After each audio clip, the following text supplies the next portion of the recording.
What's up, guys? Welcome back to another market analysis.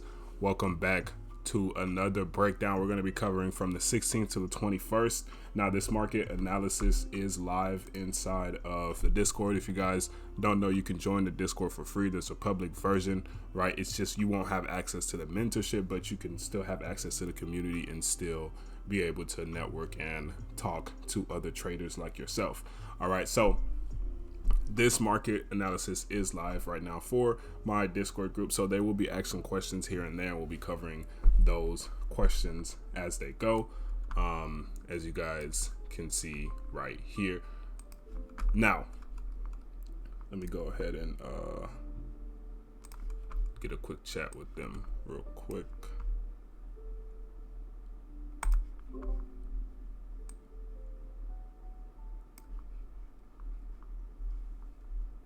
Testing mic 1, 2, 3. Can you guys hear me?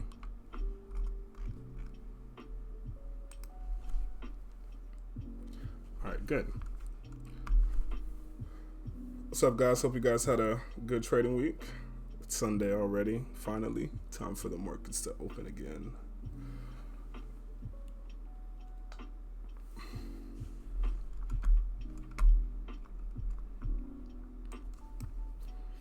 So I just opened this tab a second ago, and my mic was muted, but it's a lot of news. We have a lot of news this week, which is good. We're gonna have a lot of volatility. We're hitting every pair. So let's get to some of the important things that we want to look at. If you're trading any odd pairs, Aussie, this is what you're gonna be focusing on. Now, this is happening during Asian session. So that's something you want to be careful of. Aussie does move during Asian session, right? If you do trade those pairs, you will notice that. So this is basically their funds rate, and this is what's going to affect their pricing, and this will tell basically if the Aussie is going to increase in value or not. So make sure you're paying attention to that. I know some of you guys trade like GPAUD or like AUD USD and stuff like that. Yeah, I do see that. So I mean, at least we know we don't have to trade tomorrow. I won't be trading tomorrow, which is a good thing. But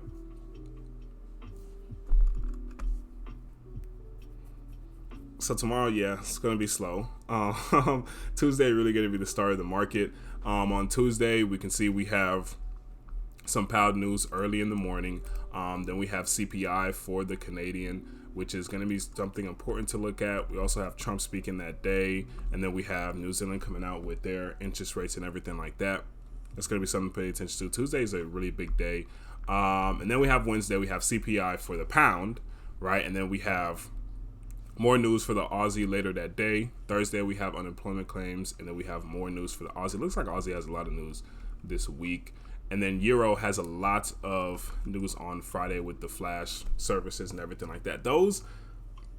These flash services sometimes we'll see cause like a quick spike or a quick volatility. Usually it's nothing like on the level of CPI or NFP or anything like that. So these usually are like quick spikes and quick, moves. So usually I don't worry about the flash services as much. Core retail sales here is what you're going to have to look at too. This is important as well. This will give us a big volatility here. And I think that is pretty much it. Looks like the main movers this week is going to be Aussie and the CAD and Euro. Pound also, but mostly the Aussie and the Euro and CAD. So if you're trading those pairs that relates to that, make sure you are paying attention to these news events and watching what's going on. All right.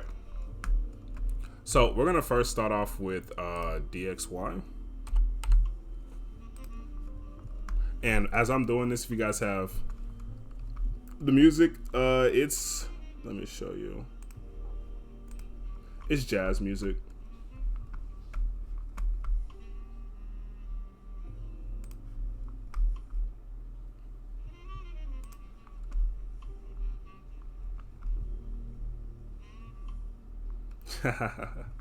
Yeah, I play this as I'm trading, studying, especially when I'm trading. keeps you in a good mood. But yeah, it's just a jazz music that I keep playing in the background. So let me move that back.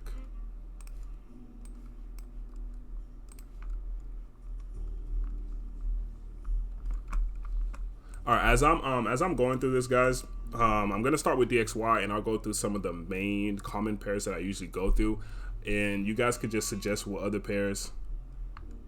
Now you're in here. You guys could suggest what other pairs that you want me to look at as I am looking at these pairs, and we will talk about it. Yeah, gold is here. I'll be looking at gold too in a second.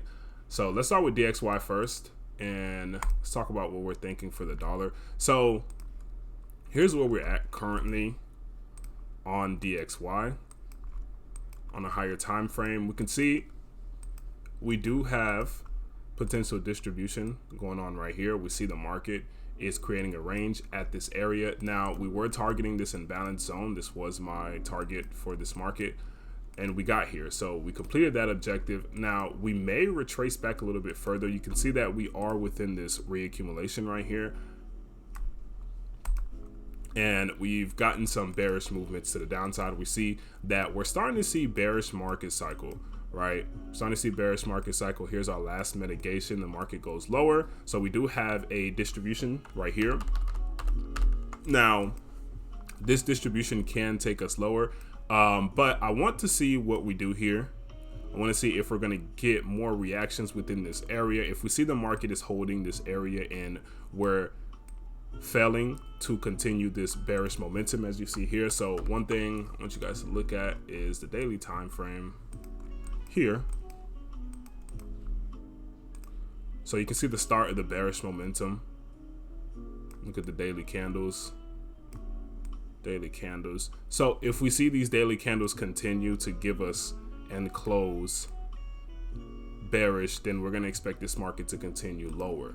Right now, if we see daily candles coming in, let's say like Tuesday, and we see a wick here, let's say we completely fill or we close back up here, right, that will be a bullish sign for this area. So basically, if we're seeing weakness in sellers here, we could potentially get a small turnover, come back and mitigate this area here. I would expect that at least to come back and mitigate this area, this doji here, and let's zoom in. Why this doji? Why this area here?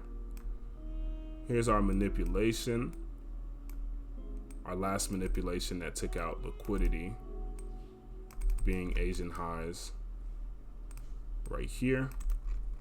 Also, this is part of news too. So that's our last manipulation. I would expect this to come back into that before we go lower. But if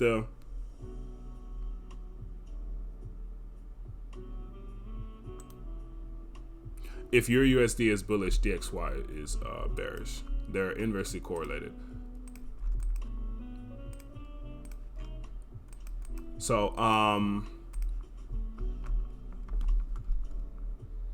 could see something like this. Could see a reaction, right? Maybe a small accumulation here, and we do something like this, right? That would be like the most optimal thing we look for here. Or if we continue this bearish pressure, the market just continues to fall lower, right? Now, which one would I like to happen, or which one do I see happening? Well, first of all, we have to break this low before I think that we're gonna continue lower. We are seeing the distribution, right? But we have a distribution here and we have a demand zone here. So we're kind of really like, we could go either way here. Really depends. I want to see if the market reacts from here. If the market does react from here, we could have a possibility to go higher, depending on if we can hold this area. If we break this high right here, I definitely see this becoming a reaccumulation and for us to continue going higher. Okay. Now, what's going on in the US, they're trying to plan to cut interest rates a little bit. So we could see a weaker dollar, which is good. And also, another thing that supports the bearish bias too is the fact that we're still in premium pricing, right, within our leg. We can see the first accumulation started down here. This is where buyers first got into the market. Since then, we've been seeing reaccumulations towards the upside until we got to our distribution. So now we have fulfilled a full market cycle. We have accumulation, We have another reaccumulation, another reaccumulation. Now we have the distribution. So this is a full market cycle that is completed. So now we're expecting us to either accumulate from here where we get new buyers, and honestly, that is premium pricing. So if I was to say the most optimal area the buyers would look for more entries would be underneath the 50%. So either we come down into this reaccumulation here, let's say we come around here and we form a bigger ACU, or we come a little bit lower towards the origin to form another bigger ACU. So basically we're probably going to get distribution, redistribution into an accumulation that takes us higher, right? If that is going to be the case, right? This is going to be like the most optimal thing to complete the next market cycle. So we have accumulation, reaccumulation, distribution, distribution, redistribution, going into an accumulation, and then of course reaccumulation, going higher, going into a distribution, mitigating, and then continuing like that, right? That would be the structure.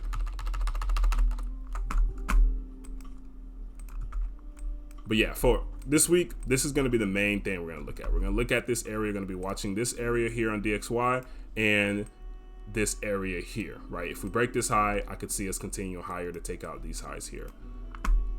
If we don't, then I can see us going lower to go underneath the 50%. All right. Any questions there? Let's see. Now, talking about your USD.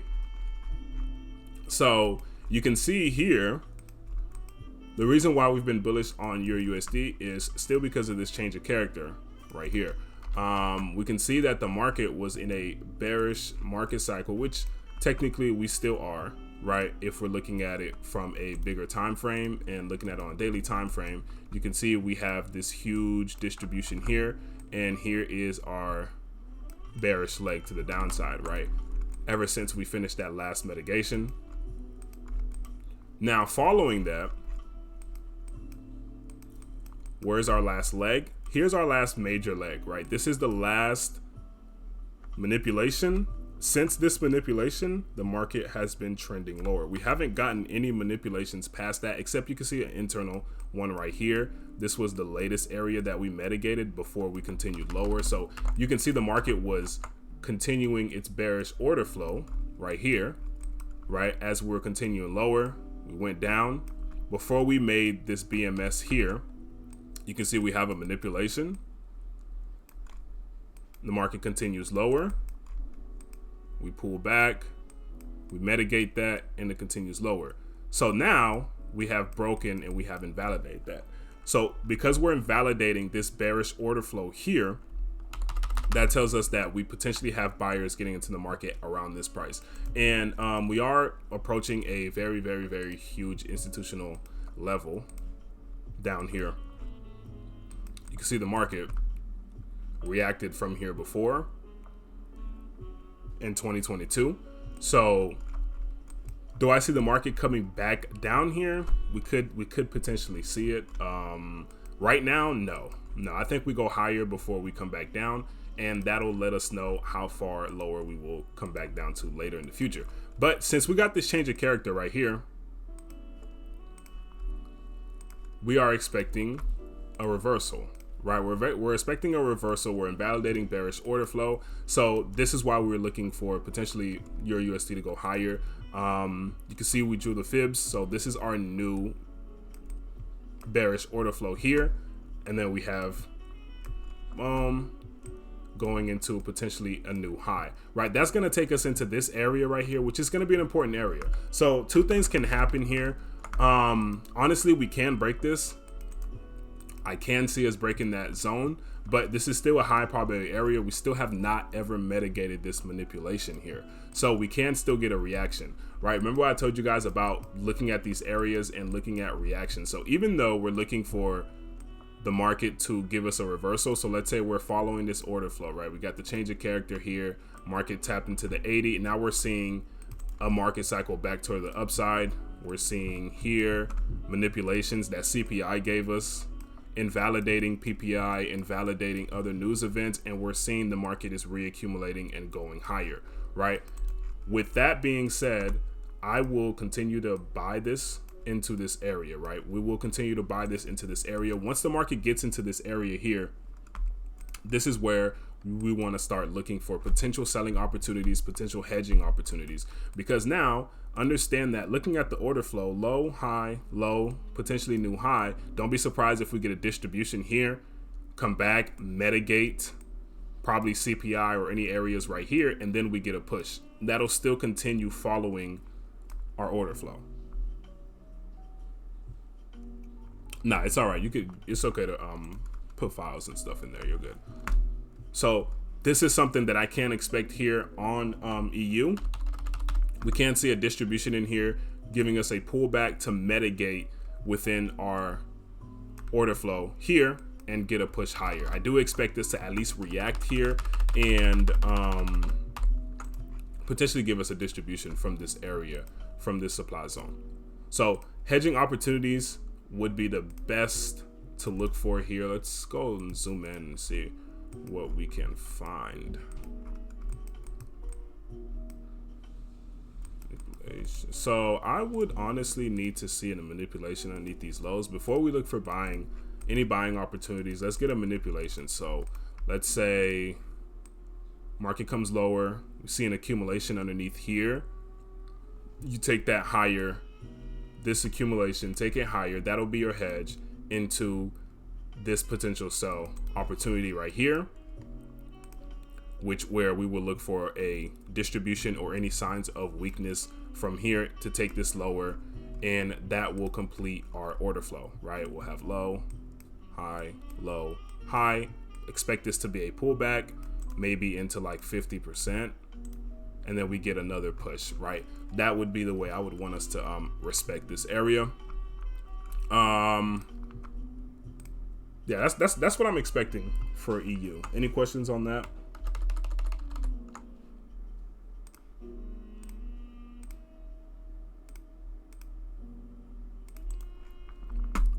Any questions there? If not, let's move on to GU, and then we'll go to gold. And then after that, I'm gonna go to indices, and then after that, I'm gonna let you guys pick all the other pairs, right? I'm gonna cover all the common pairs that I cover. I'll go to indices, I'll cover some stocks, and then I'll go into the extra pairs, and I'll let you guys cover the specific pairs that you guys want to look at and want me to analyze, okay?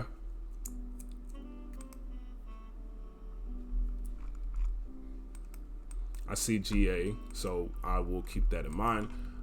So GU, right?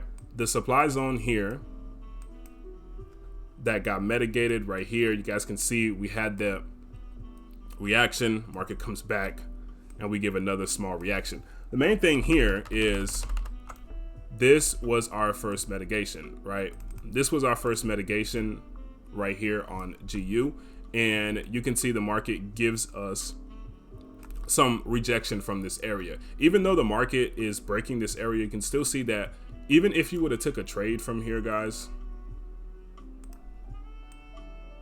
stop loss at the high, you would have got a minimum 1 to 4, a minimum 1 to 4, maybe 1 to 5, depending on how your stop loss went. There is a distribution here on the smaller time frame too, so you could have maximized your RR a lot more.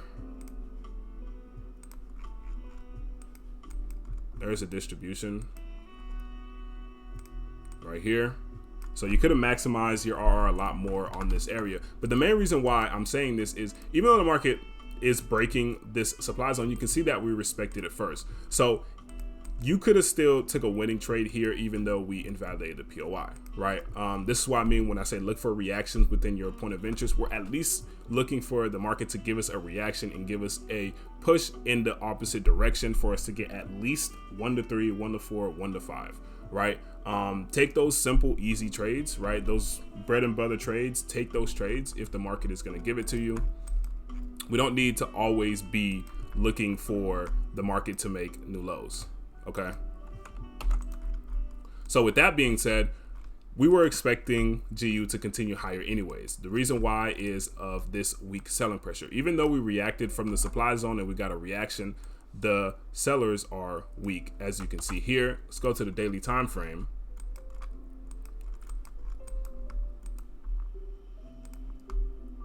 And let's look at these candles compared to this candle, that candle, this candle. And then you have these indecision candles right here. So you can see every time that we have an indecision candle, it's usually a bearish candle. And our bullish candles, you can see our bullish candles are much more impulsive. They're closing much more. And then after reacting off a supply zone, we should have bearish candles like this, right?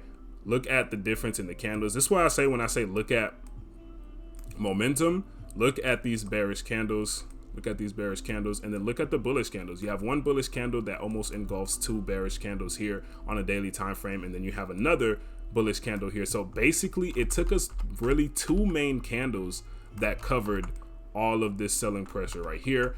And you can see as the price gets into our point of interest, we do give a rejection. We should be matching that same bearish pressure that we got before. You can see that got weak here, which is telling us that there's not enough interest from sellers anymore here. Okay, not a lot of people are willing to sell the market here, and it makes sense because look how far we've came down, right? So, and also structure is still bullish. We didn't invalidate this low.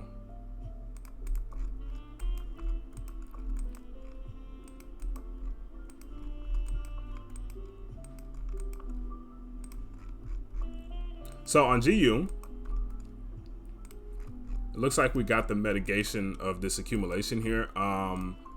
We didn't take out these lows, unfortunately, but we did get an accumulation right around the start of, I think this is crossover between London and New York. We got a push from that. Later that day, we came back, we mitigated that, I see here. Honestly, I would want us to come back underneath these lows here, at least to take out some manipulation. I would honestly tell you guys to look for some manipulation early in the week before we start looking for more buying opportunities. Look to see that shakeout from institutions. Once we see that shakeout, we see an accumulation underneath that shakeout, or potentially, let's say you don't trust the shakeout and you want to wait for the market to actually give you and show you something, wait for the break of that high. That'll be your entry to take us higher.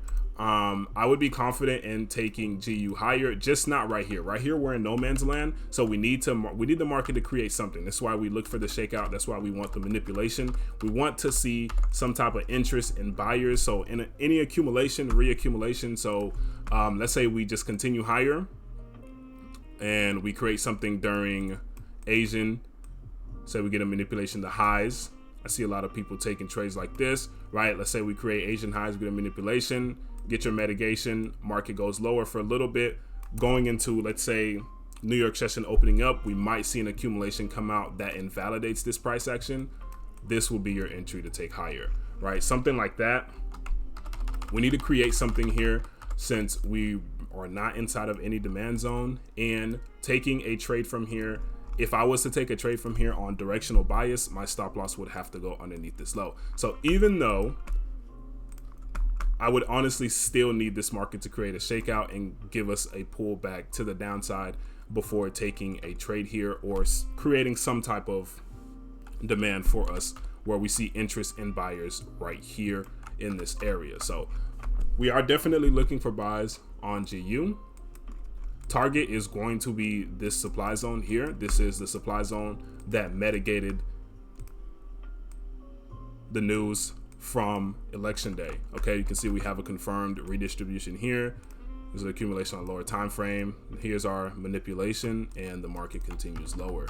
Okay, this is also an area that has never been mitigated. We also have inducement right here. You can see we have liquidity. This is going to be the first target, is targeting this liquidity area, and then obviously that's going to get us into this area here. So we potentially have inducement And here is where I want to see whether we're going to distribute and give us the lower price action back to mitigate whatever we left here, or if we invalidate this area, I honestly see us making new highs.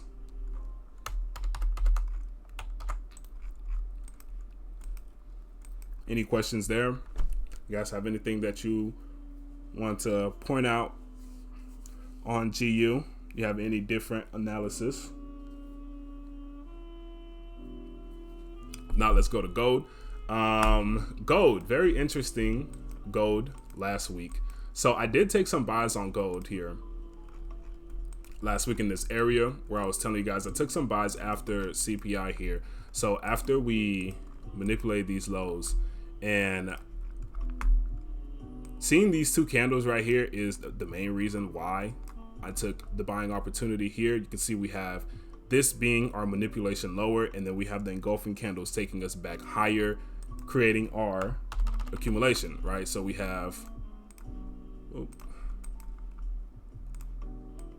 right here, selling climax. All of these here are secondary tests. Another secondary test in phase B,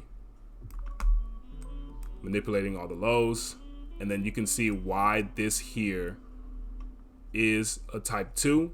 The reason why I was not looking for a pullback or another, I wasn't looking for the spring. This right here is a type 2. The reason why is look at the momentum here.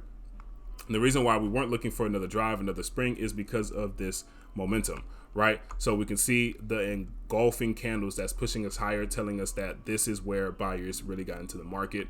Seeing this, you don't want any more people getting entries here. Okay, so after that, I took a buy, stop loss here, and I rolled it up to the end of the week until I seen this distribution here. I think I got out somewhere around area here after we took out this low, and then we failed to kind of go back higher. I was assuming this to be a mitigation of this area here, sweeping the liquidity, taking us higher, targeting this high. So we reached kind of almost my target, but we didn't hit it. So I was looking at it, and I got out like around right here after we failed to get this mitigation up, and it was Friday. So I don't like to hold my trades over the weekend, especially seeing like how we gapped the other the other week. There's nothing, you don't know what to expect.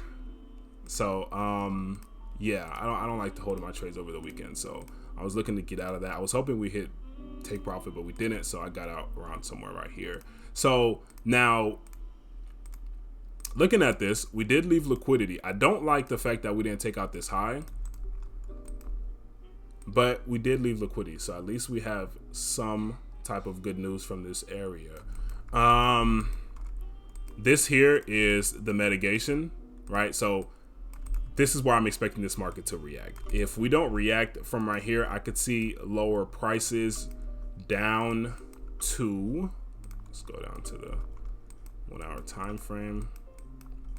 Honestly, I could see lower prices down to here, but mainly back around here, right? We could see the market start making its way back to the 2007-5-1. This would be the next huge area that I would look for gold and accumulating buys on gold if we do invalidate this low, because most likely we'll just start tumbling down until we get back into demand. So keep that in mind.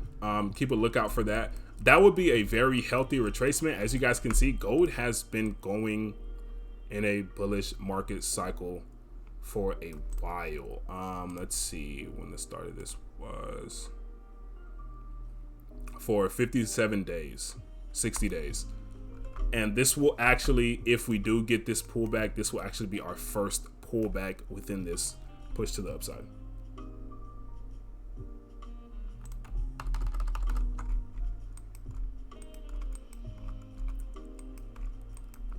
Your main demand zone is going to be here.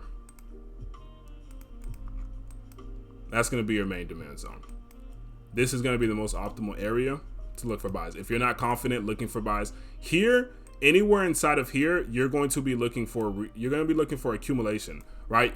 So as the market is going lower and it's testing these leftover reaccumulations, you can see these are tinier reaccumulations. So the market retesting these reaccumulations doesn't really have enough support around here. The reaccumulation by itself doesn't have enough support. When you get down to here, you see multiple areas. So here, the reason why this is the most optimal area is you have a distribution gets us lower. Here's our manipulation. This was previous day. This was New York session. So we manipulated New York session, and we have an institutional price point, and we're seeing accumulation inside, and we invalidated this distribution. So this area has a lot of institutional pressure behind it, right? With it being, we're seeing the accumulations, the distributions inside of it. So we know we have buyers and sellers in here. We're seeing manipulation within this area as well, and we're near institutional price point. So all of this is happening within an area. This right here would be your most optimal area to look for buy, this whole area here, okay? Now, these smaller areas are just reaccumulations. They don't have all of the support that this area does, okay? So that's why this is the most optimal area. And then these other areas here with the smaller reaccumulations, those are gonna be minor areas to look for potential accumulations in. You have to look for accumulations within these smaller areas here, because we have to prove that buyers actually wanna buy here. Here, we already know that buyers got into the market. So we already have evidence of buyers here. Here, we're just seeing reaccumulations, right?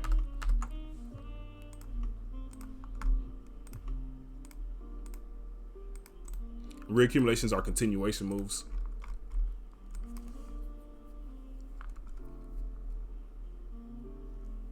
Let's see here.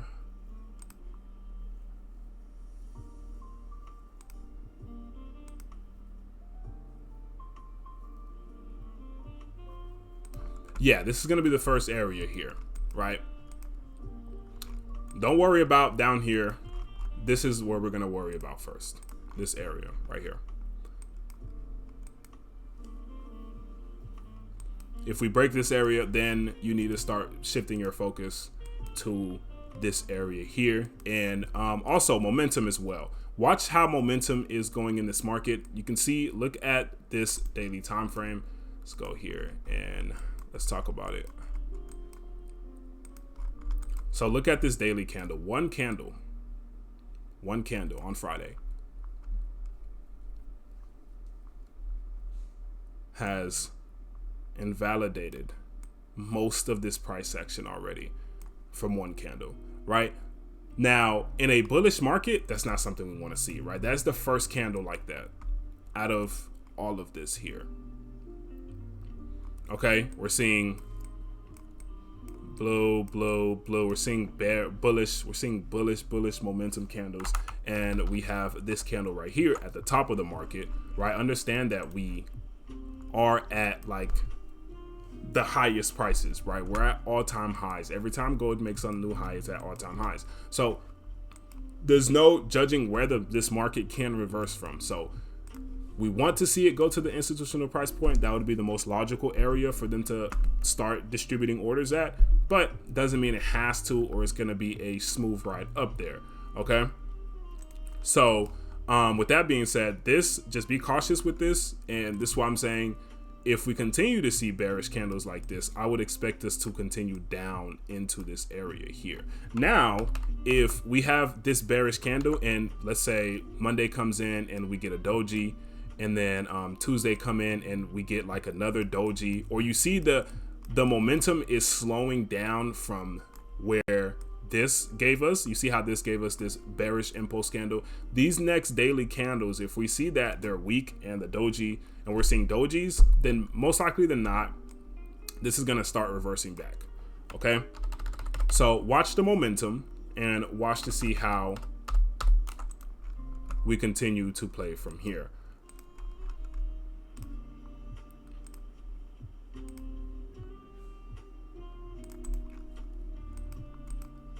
Okay, so I'm gonna cover US 30, NAS, XPX. We'll look at some stocks, and then after that, I'm going to let you guys pick the rest of the pairs that you want me to cover for the rest of the analysis.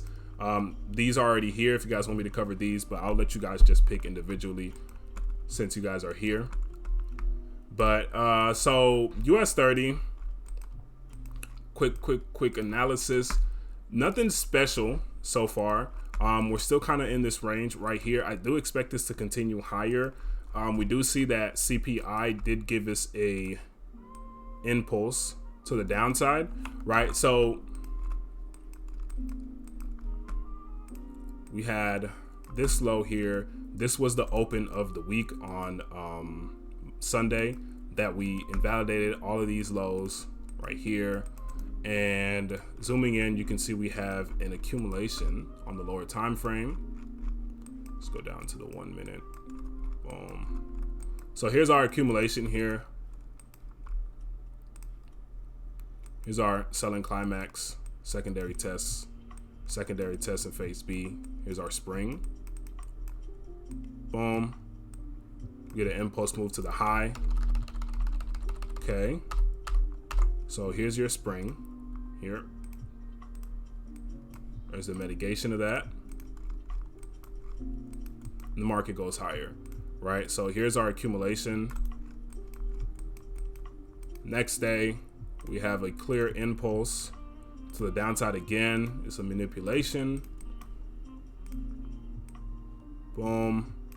That happened during London session. So boom, manipulation to mitigate the accumulation, right? I took buys here on US 30, and I also took buys here, which all those are closed now. Like I said, I don't like holding my trades over the I was targeting the 45,000, but after seeing this weak pressure here on Friday, I closed the rest of my positions, and I'll be looking for buys here inside this area now.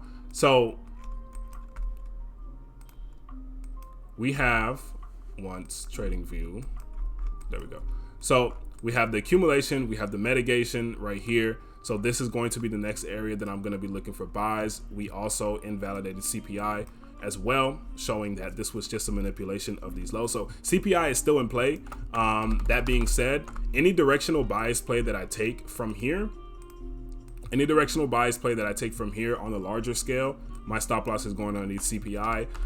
If I'm taking a setup play, let's say I see an accumulation within this area, or anything that gives me any lower time frame confirmation within this area, let's say we get some type of, let's say we have Asian session comes in and we get a manipulation and I see a change of character, I'll take a trade here. Stop loss is going to go underneath this low because this is going to be a setup play. It's not going to be a directional bias play. And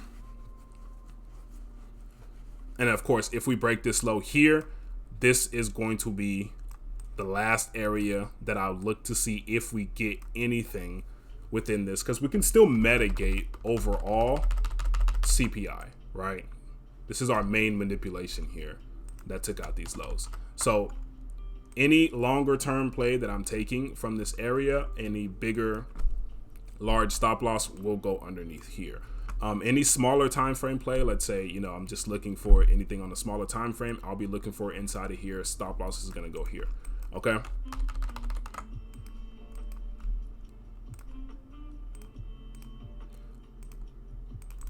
So basically this low is what's holding my bullish bias here for now. Because if we break that, we're probably going to fall underneath 44,000, which is going to make us fall even more towards 43, or just back into this large accumulation right here.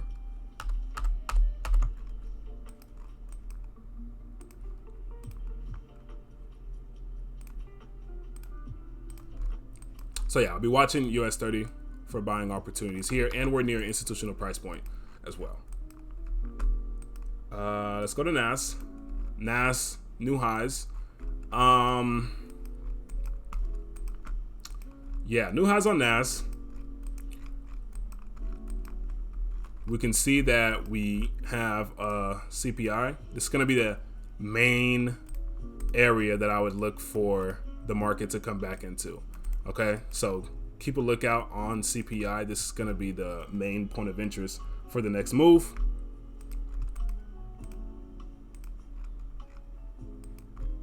Going into the lower time frame, we can see we have reaccumulations, right? We have a distro right here, raids Asian lows, and we can see the market is moving higher. So for the time being right now, this is going to be our first minor zone, right? To continue bullish market cycle. So starting the week, this area here will be the first area that I would look for. Now, we are at like all-time highs, so we're not aggressive anymore. We need to see confirmation in this area. So I say the market opens out and equities open, gives us just a spike higher. That's not enough. That's not enough for me. The reason why it's not enough is because of where we're at, right? We're in the middle of nowhere. We're in no man's land.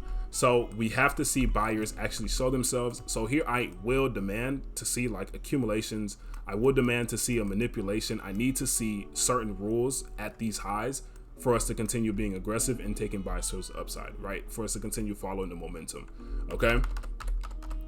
So as the market is getting closer to this highs, you want to be less aggressive, right? Your aggressive points were here on these manipulations to the downside inside of this point of interest right here, right? This is where you be aggressive inside of this area to target new highs.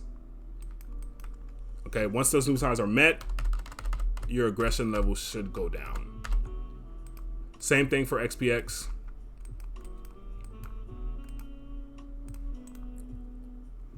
Or close. As you can see, the trend line liquidity has been taken out. Ooh, there we go. We'll create new highs there.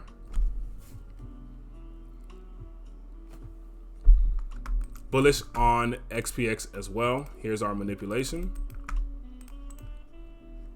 So this will be our main demand zone. I would expect the market to continue higher.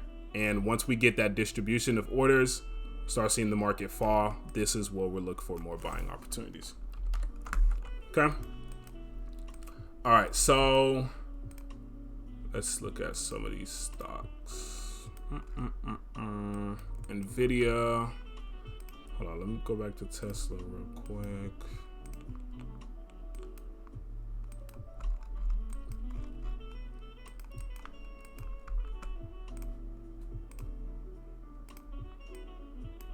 That's where I expect Tesla to come down to.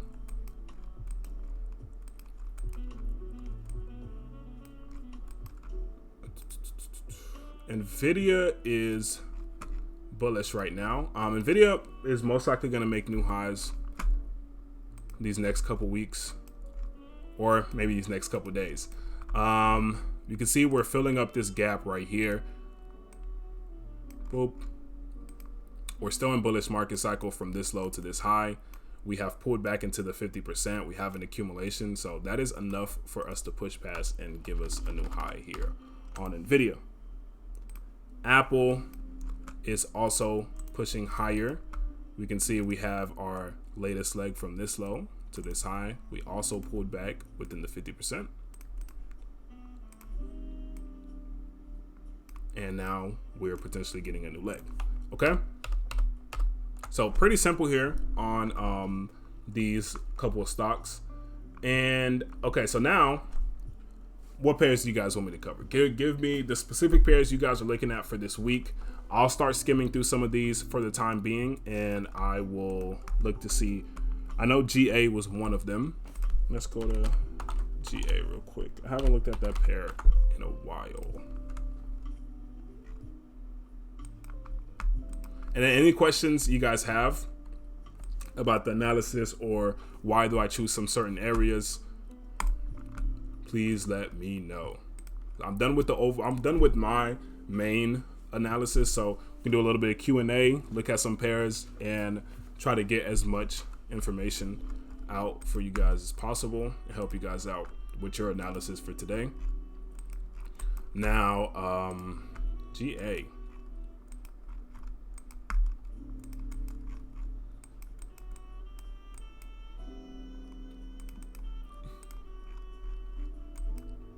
trying to find a foundation here.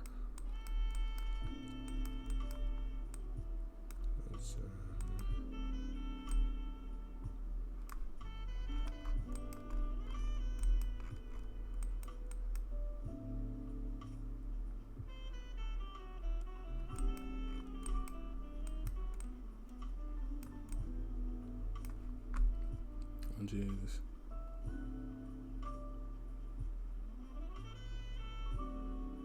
Okay, looks very clear. Let me see. Okay, you're looking for buys. NZDJPY. All right.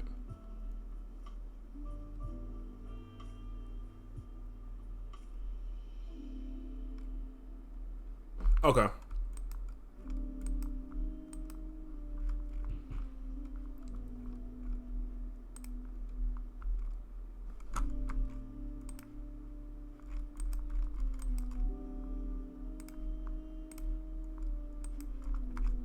I'm gonna go down to our last daily area,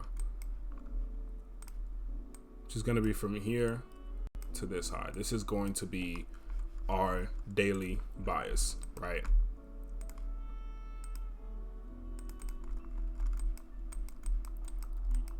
Okay, so within that, we're seeing bullish market cycle. Let's go to the 1 hour real quick.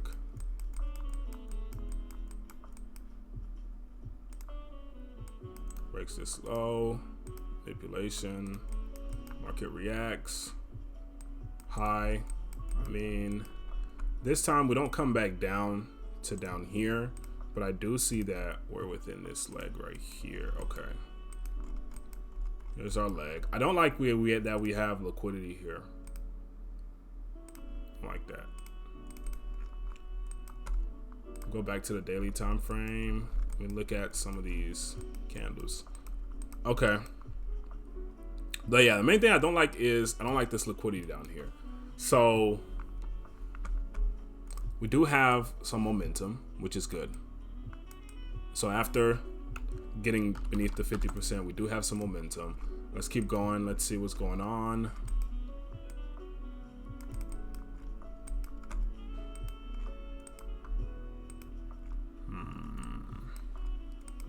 Okay. I can definitely see us going higher from here, but I would need to see reaccumulations. I would need to see a confirmed reaccumulation. So before I take a buy from here, just because we have the liquidity down here, I would not take a buy from anything here. I would want the market to continue this momentum that we've already started. So you can see how we've given this bullish momentum. If this is going to be the mitigation of this area and we're going to leave the liquidity, the market needs to start going higher, right? We don't have to, we shouldn't need to come back down here.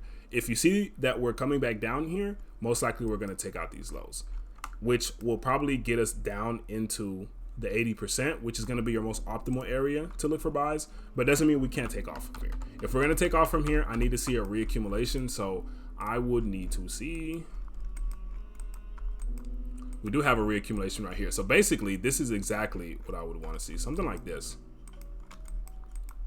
You guys can see how we have the distribution, fake distribution, market invalidates, we go higher. I think we're inside of that right now, which it looks like we're about to break.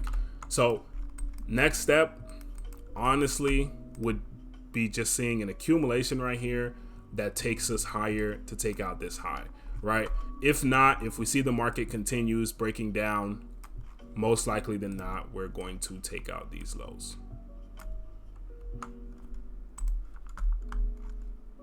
So we need to see momentum continue strengthening.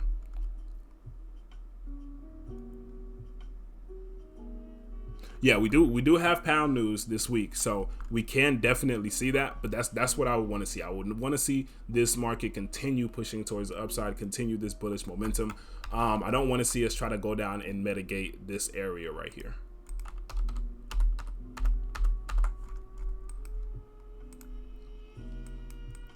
Because even if we go down here, let's say even if we go down here and we continue going back higher, look how much liquidity that will be building, right? It's too obvious at that point. But pretty good bullish though. I do believe we'll continue going higher here.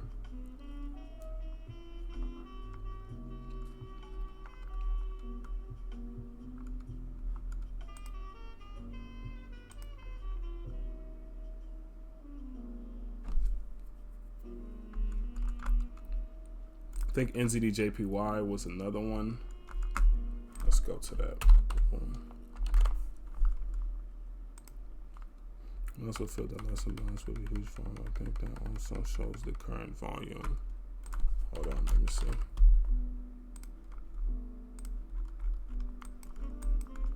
You're talking about here, right? This huge imbalance right here.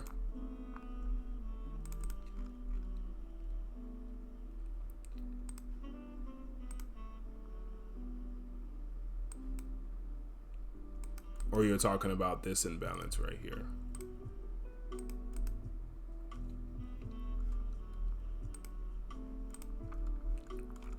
Which I think this is where you're most likely talking about.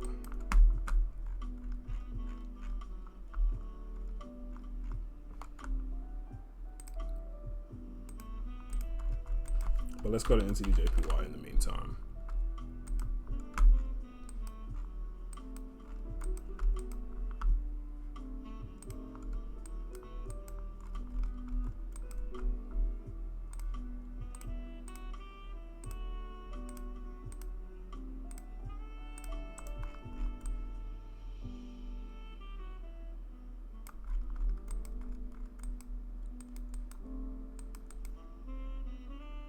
On July 24. Okay.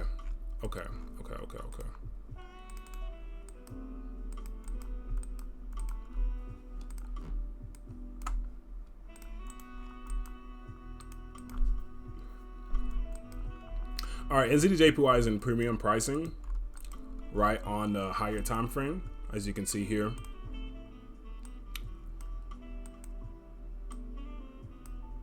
So higher time frame, we're bullish, right? Let's get down here into the daily. Let's see.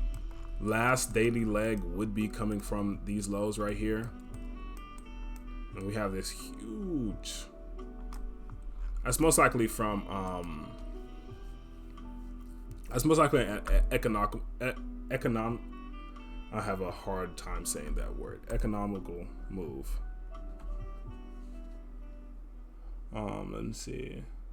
This pressure. Candles.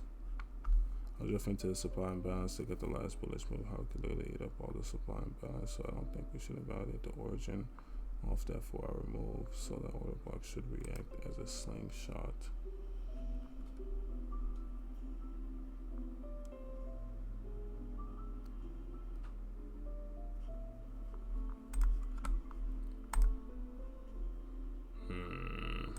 Yeah, I see what you're saying. I see what you're saying. I want us to continue that though. I need us to continue that move. I need us to continue that pressure.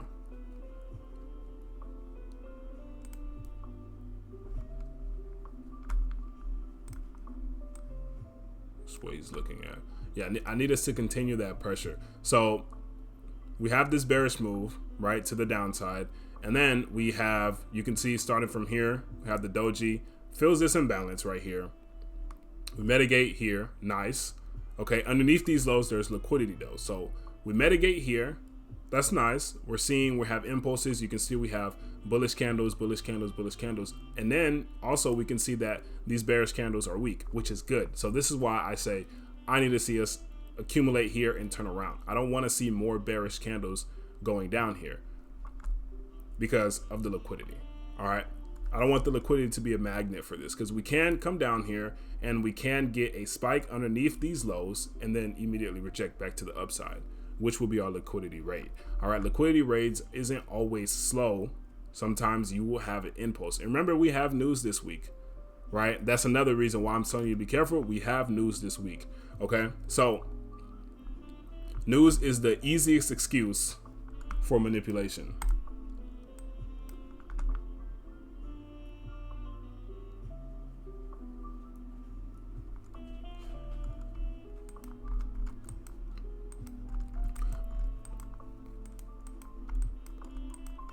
Let me finish with NZJPY and I'll go back and touch upon it for you. But so we have that push lower. Now I want to see what we're doing here. We're still bearish. We're still in a bearish market cycle that I can see. We're not seeing buyers really be too aggressive here. Let's see. We have a manipulation up here. Market is going lower. Manipulation right here. Break a new low. Mitigation. Market goes lower. Okay, so here's what we do. Here is what we do. We're in a pullback right now, right? The market has created a change of character right here. Boom. That allows reversal opportunities. Back targeting here. This is our leg. Boom. To the downside. This is a pullback within our leg, which we're just going back in order flow, right? Order flow is the internal price action. So right now in here, order flow is bearish. You can see this is the order flow within the leg. And then now we can see the order flow changes after the change of character. So that's why we need to change of character. Once we have the change of character, we know order flow is changing back to bullish. And we can trade the order flow that's inside of here, targeting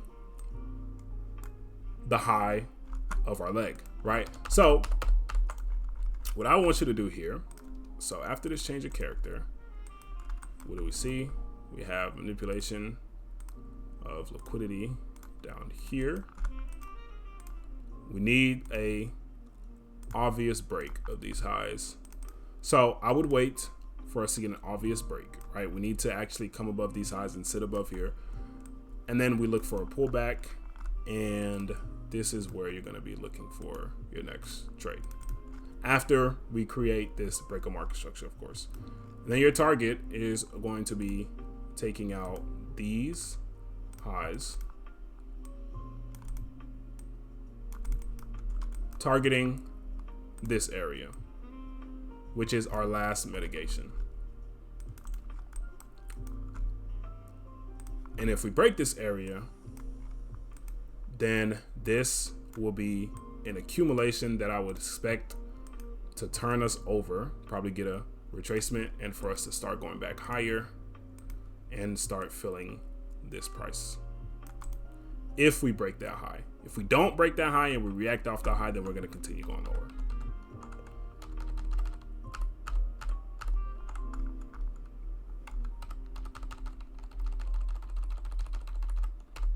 Okay. And then USD JPY, got you. Let me go back to GA real quick. One last time. You told me to go to the 15-minute time frame. Go to the 15-minute. If we validate reaccumulation there, we should turn bearish. 15-minute time frame.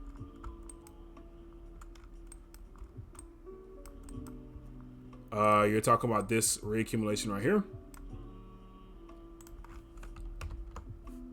Yeah, so this is exactly what I'm saying. I need us to turn around from here. Yeah, that's exactly what I'm saying. We agree. I need us to turn around. I like this push. I like this bullish move. This right here is our only evidence that we have, potential buyers right now, because it's a reaccumulation, right? It's showing institutional orders, right? It doesn't matter if it's a reaccumulation, a distribution, a redistribution. It doesn't matter. As long as you're seeing these moves here, especially in a bullish market, we know that we have buyers in this market, especially institutional buyers, because all this means is the distribution means that we have sellers, possibly weak-handed sellers, that are trying to sell this market lower, and they failed. So in order for sellers to fail, we need buyers to take over. So that means that even if it was weak, there was some type of buyer, some type of institution. And there's different levels of institutions. You have bigger institutions, which have a lot more money, which invalidates these smaller institutions, right? So institutions are really going back and forth and they're playing a game between themselves. This is why when we see accumulations, we're seeing manipulations of those accumulations and we're seeing manipulations of those distributions, because we have larger institutions with a lot more capital that are getting their orders filled by taking out other institutions, basically. So in this case right here, that's the whole concept of a reaccumulation, and why I tell you guys to look for a distribution first, because all it means is seeing the distribution means there was some type of seller trying to sell this market, whether it be a small bank, whether it be someone with a lot of capital, a hedge fund, doesn't matter. Once you see that distribution, that means somebody's trying to sell this market, especially if we get a mitigation from that and we see a confirmed distro like this with the obvious mitigation and the market goes lower.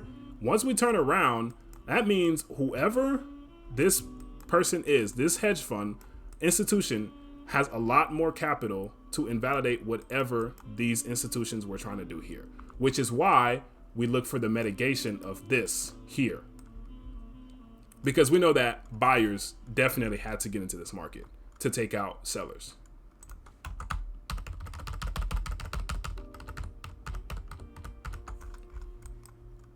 So yes, I agree with you. This is the area. Now we can go underneath this. I really don't care if we go underneath this because this is Asian lows.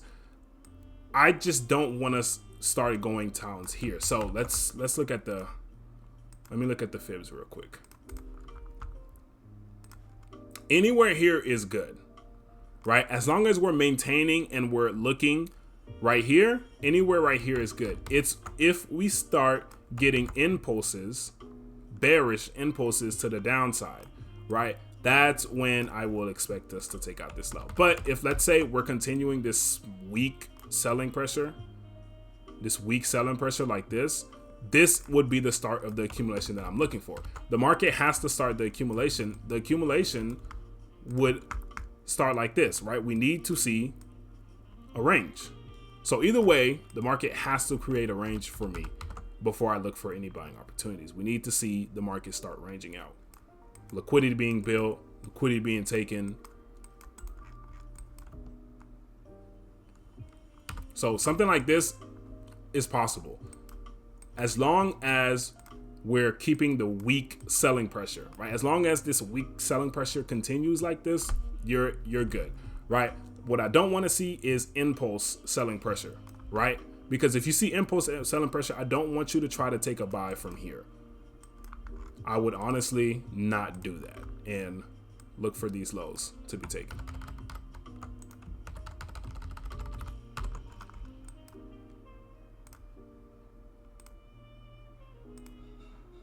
All right. All right. So USJPY.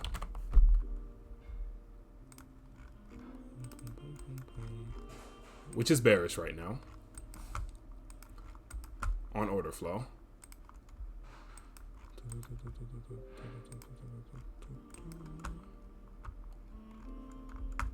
Let's see your JPY, and then Chef JPY see as well. All right, a lot of JPY pairs. All right, let's delete this real quick. So we see the market come up to this high. This wick. Let's see what happens here. That's that wick. All right, we create equal highs right here. So this is our leg on the daily time frame, from this low boop, to this high. Star fibs. We came into the 50%. We're getting a push to the upside. That's good. We have a change of character right here, right? As you can see, we have low, high. This does not make a low, right? The low is made right here. So this high makes this low. Here's our change of character. Boom. All right, so we have a reversal at the 50%, okay? That's good. That's a good enough pullback. So we can't expect the market to continue going higher from here. What do we have next? So order flow is being held from here. Let's see if this is enough. Not enough of a retracement yet. So let's say this is our new high. Let's say this is the high, right? Let's say this is the high that the market wants to make. I can still see us coming into the 50%, potentially mitigating. This will not be a change of character for me because we did not make it back within 50%. All right, so technically we're still at this low to this high if we make it back, right? So we can make it back. We can make it back from here if we make it back within 50%. Now, reason why I'm saying this is, let's go to the 4 hour. This right here would be the demand zone. This area that I was looking at, boom. This is where we would look for buys on a higher time frame. But let's play the order flow. The order flow is not invalidated yet. So that's if we break this low. If we break this low, this is where we would look for buys next. But order flow is not invalidated just yet, right? We still have this structure point. We still see we have accumulation right here. So let's keep going down.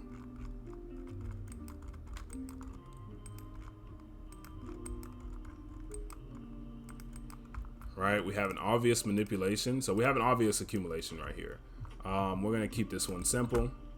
You guys can see it. We have 1, 2, 3. We have 4 drives here. So selling climax here, secondary test in phase B. Here's your spring. Market pushes higher. Here's your test of the spring right here. So that is our last mitigation within this area, and market pushes higher, right? So this accumulation creates a new high. So this right here is a confirmed accumulation, right? So this right here is a demand zone as well. So now let's go ahead and I want to find the main candle within here that needs to be mitigated. Looks like this is the area right here. You see? Okay, so yeah, here is the last mitigation. Here's the last from this high to this low that mitigates our spring right here. So here is the area that the market is reacting to. Okay.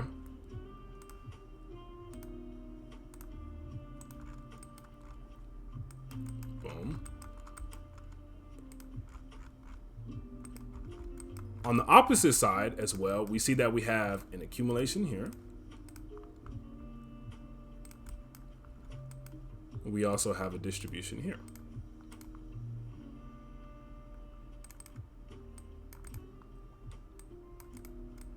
Difference between these two is from the accumulation, we're seeing price is freely going towards the upside.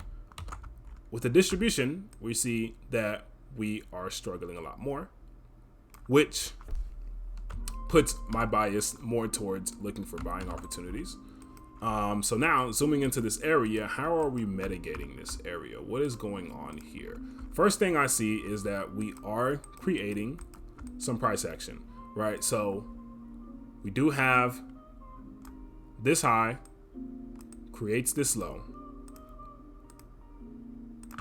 come back 50%. Believe this is news as well on Friday. This is an FP, takes out this low. Here's our change of character.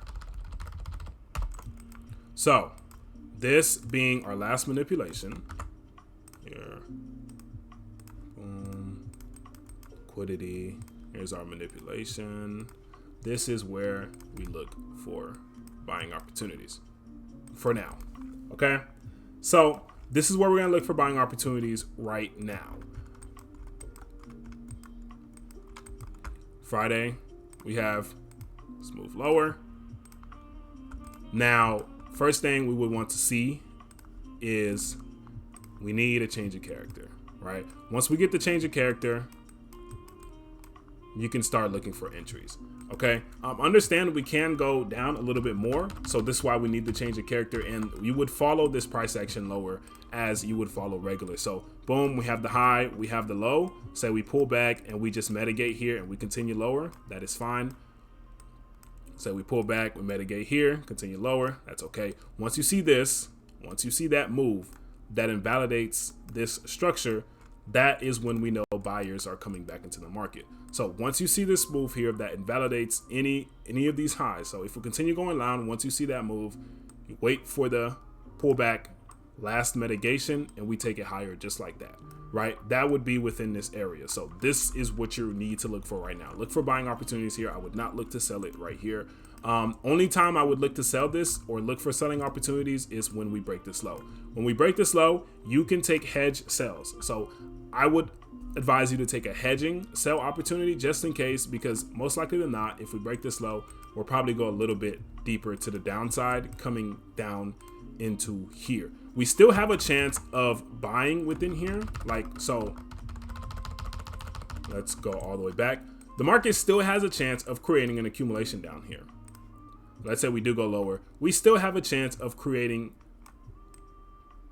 an accumulation down here. This is why we want to hedge it, right? So once we break this low, depending on how we break this low, if it's a manipulation, so let's do something like that.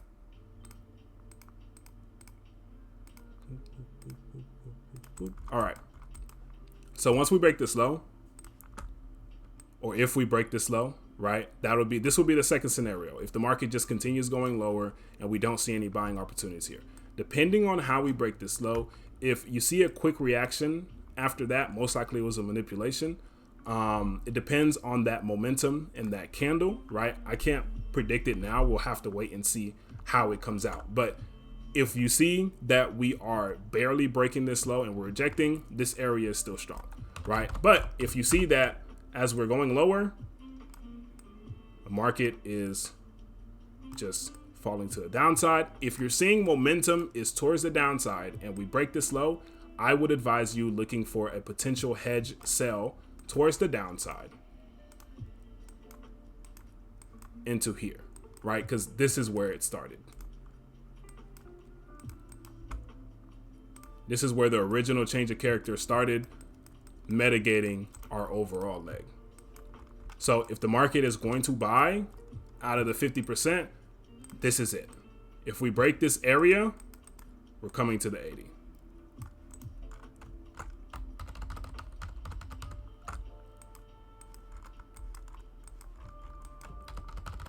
Okay. So that is it for USJPY. Yes, potentially, yes, I could see this continue lower.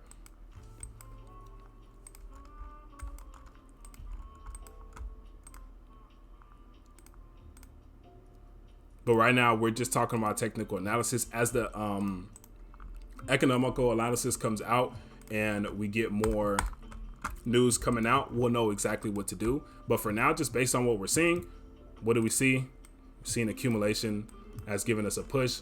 But also we are inside of accumulation and distribution. So we're inside of two major areas as well.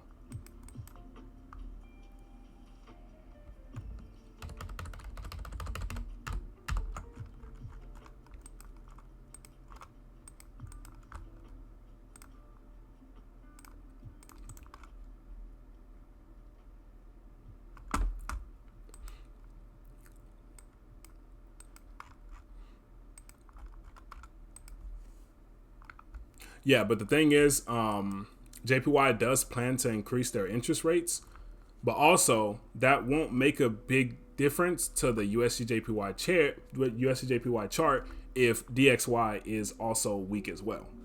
So now it goes between which one is the weaker pair at the moment, which would mean JPY would still technically be weaker than the dollar.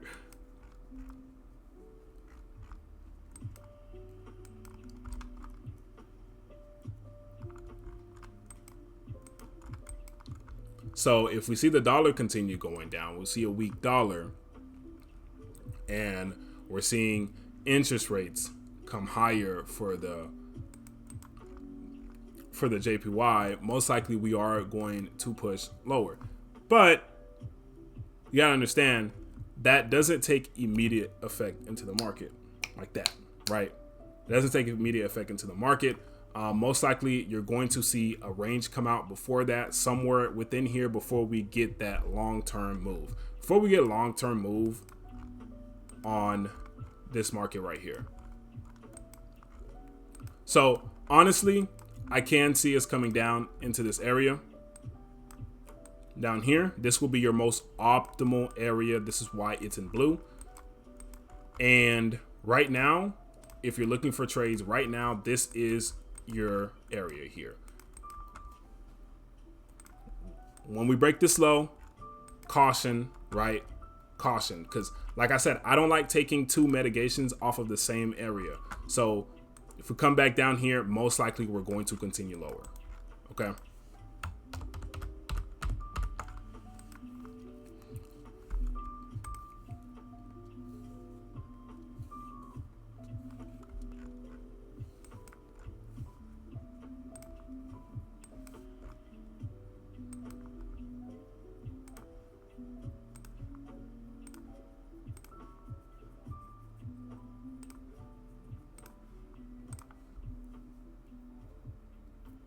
FX replay. That's what I backtest on. It's easier to backtest on that.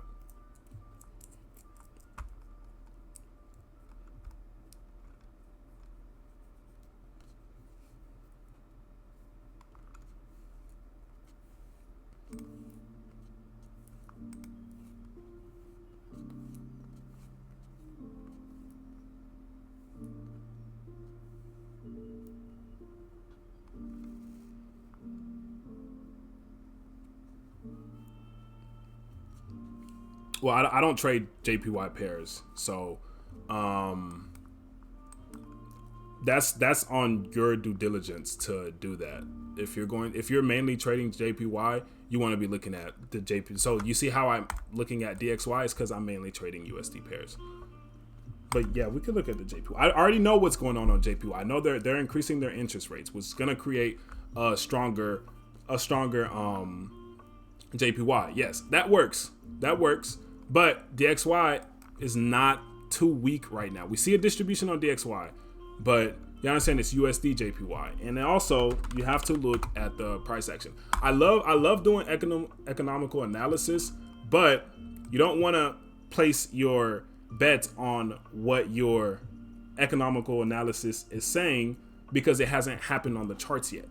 That's the thing when you're doing analysis and you're comparing your economical analysis to your technical analysis. Technical analysis is what you see right now. This is what we're seeing right now. So I'm not going to say, hey, okay, let me try to sell USJPY because Bank of Japan just came out saying they're looking to increase interest rates. Right? Has that appeared on the charts yet?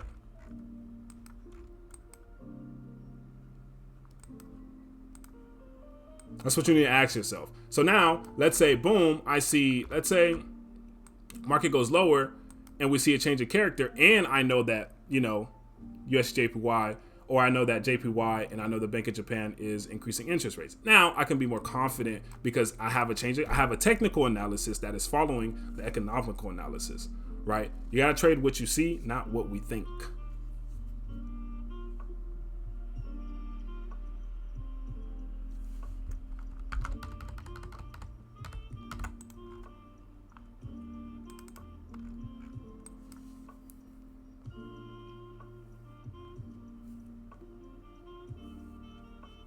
Yeah, most definitely. If you're mainly trading JPY pairs, then you want to look at the JPY index.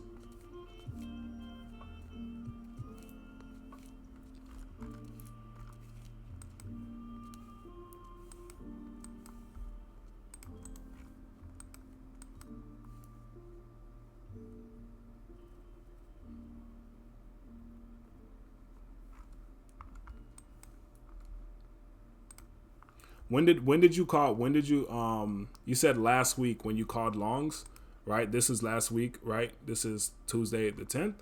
we're at the 50%. So technical analysis is still in the same thing. So this is what I mean.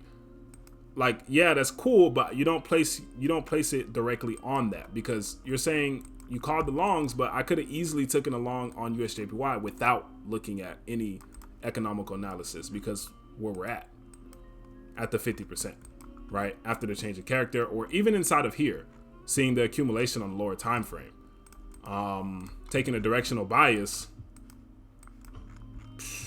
So how many, let's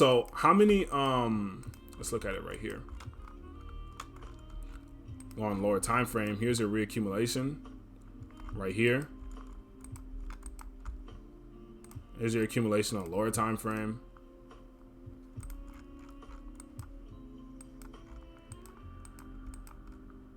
And then here's the reaccumulation. So accumulation, reaccumulation. Seeing this at the 50%, I could have took a directional bias play. So after we break this high, stop loss goes underneath here, I would have just held this. I could do that without looking. Yeah, I could do that without looking at, without needing to look and think about what's going on economically. And that's what you want to do, because honestly, you want to use economical analysis to help your technical analysis. That's why we constantly look at DXY when we're looking at the USD pairs, or when I'm looking at indices, I'm constantly looking at DXY, I'm constantly looking at the stocks. I want to see what the overall market is looking like external from like what I'm seeing on the charts as well.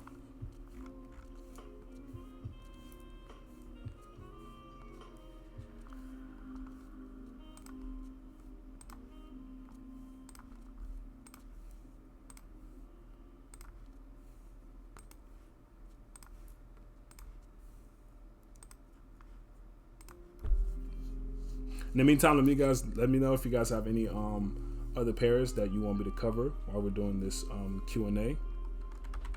You're a chef. Let's go to your chef. Okay, so all right, hold on. So we haven't analyzed this in a while.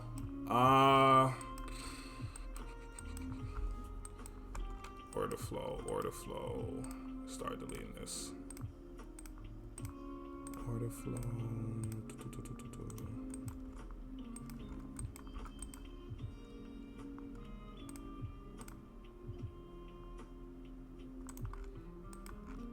Okay. I really did not want to delete all of this, but looks like we're gonna have to.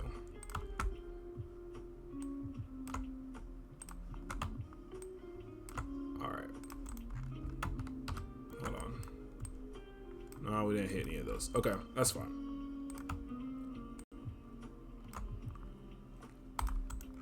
But you guys can see we were looking at the internal price action inside of that. Let's put this right here. After we broke this low. Boom. So, see we have the break of order flow, change of character. Right after that change of character, I mean, me, I think U5, Jake, Auntie, we all did a back test on this already a while ago. So selling the order flow, right? We're selling the order flow to the downside. And since then, I have not looked at this market. I do see that we've made a new low. Let me do something real quick. Let's see if this makes it. Okay, we do.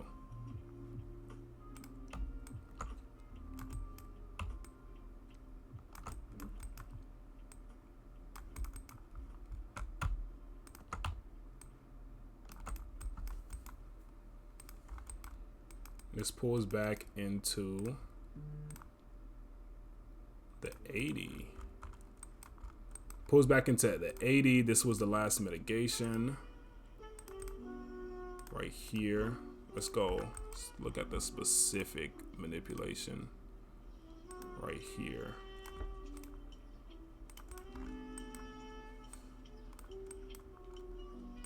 Okay. Since then, we've been moving to the downside. We can see weakness. Get these wicks. So we are starting to reverse. Let's delete this real quick. Let's draw our fibs. This high to this low. All right, this is showing weakness. We do have one drive, two drive. We can see one more drive. We can potentially see one more drive before we complete this accumulation.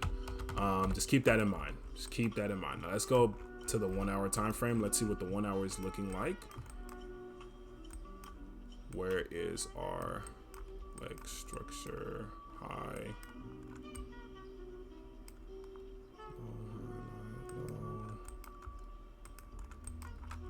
Zoom in here. Reaccumulation. Okay, we're in a range. We're in a range right here. So let me see what you're thinking. Yeah, I'll look at UK 100 for you. You're a chef. Yeah, so we're in a range. I hate when the market does this because you can see we have like a lot of wicks inside of this. So looking at the, if we're let's just keep it basic, right? If we're gonna keep it as basic as possible, let's look at the 1 hour and what's going on the 1 hour, right? So let's go down here. Let's just talk about the current order flow, then the structure, right? Because we're in a range, so we're gonna go down to order flow. We're gonna have to play the order flow to high, low, to high, low right here, to high, and then here's our low, potentially to our next high. Okay, so this is what we're going to have to reference for now. So now let's zoom into that.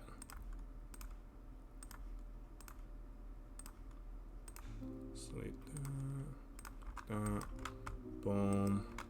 We filled the gap.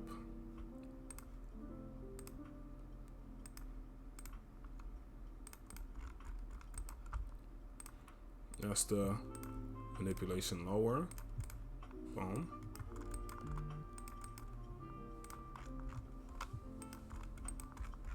Not sure what this is. What is this line? Oh, that was the low.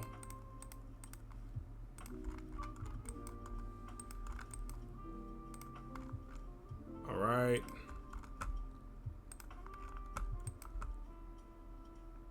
I'm not really a big fan of this. We could easily come and take this low. Do have a distribution up here. It's a weak distribution. Okay. So I would need to see some price action from here. Mainly some type of obvious manipulation. We don't have an obvious manipulation yet. Looks like we're just building something here. So this would be the area I would look for potential buying opportunities in here. Look for a manipulation of something, either these lows or Asian session comes in. We don't have to take this low, but don't be surprised if we do. But we need a manipulation of something. So Asian session most likely being here, and then we get some type of manipulation underneath the lows. Take that mitigation. This right here, you would wait for here. If you want a more, let's say, if you want to be more higher probability and you don't want to take an aggressive play here off of the manipulation of Asian session or London session manipulation, wait for this change of character. Once we get this change of character, then you will take the mitigation and you can take this higher, targeting liquidity up here, and then overall just targeting a new high right here off of this order flow. No, this chart is good.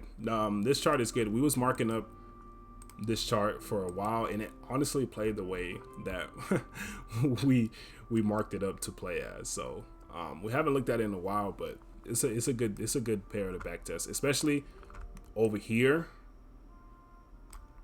This whole move, this whole leg to the downside is a great back test if you want to back test. Without even zooming in, you can see the mitigations,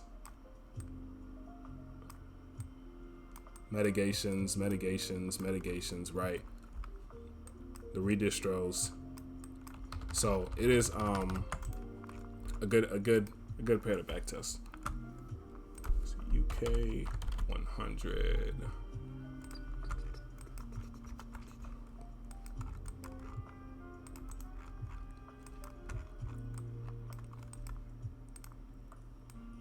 Okay, very, very bullish. Very, very, very bullish.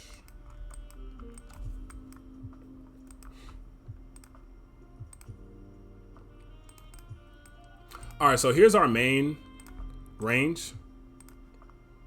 Right, here's our main range. So right now, within what we're playing here, if we get, so we're getting obvious pushes, this is gonna be our next. Let me clear this up. So boom, we have low. This is a reaccumulation, low, high, low, mitigates, creates a new high. Now we have our next leg here. So anywhere underneath the 50%, most likely we're gonna fill all this imbalance. So honestly, I would look to buy this market down here.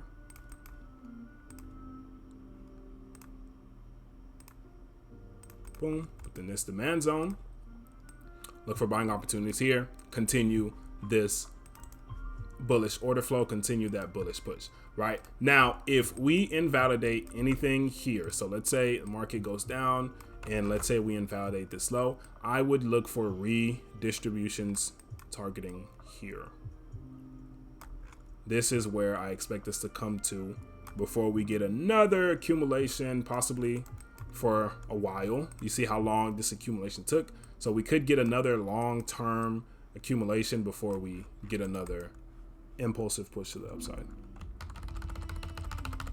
My fibs went from, let's go and delete this. So right now we're looking at the 1 hour structure. So my fibs went from this low to that high. That would be the fibs of the overall leg. So this would be 50% of this overall leg. Now, if you're looking to mitigate this move here, if you're looking to mitigate inside of here, like I said, so we need this market to come at least underneath 50% before we look for buys. And then this here, if you're looking for entries just out of this, it still matches up where exactly where I drew my demand zone. So this is where you would look for buying opportunities.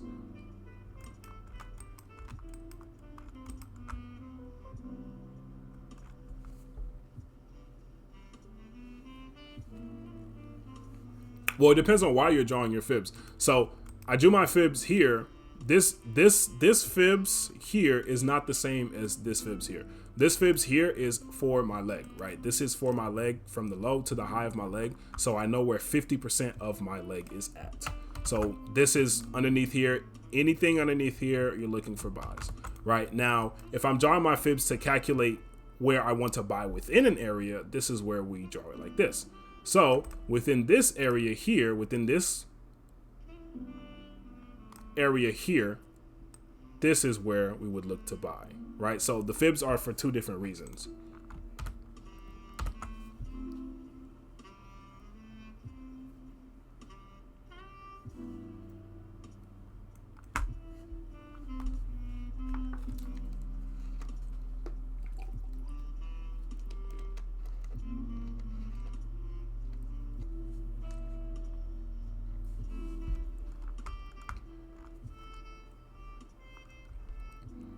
Potential reaccumulation.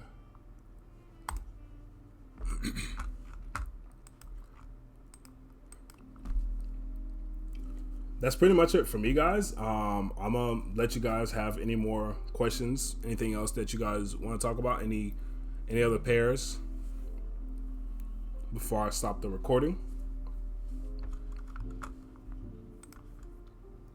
Any questions, concerns?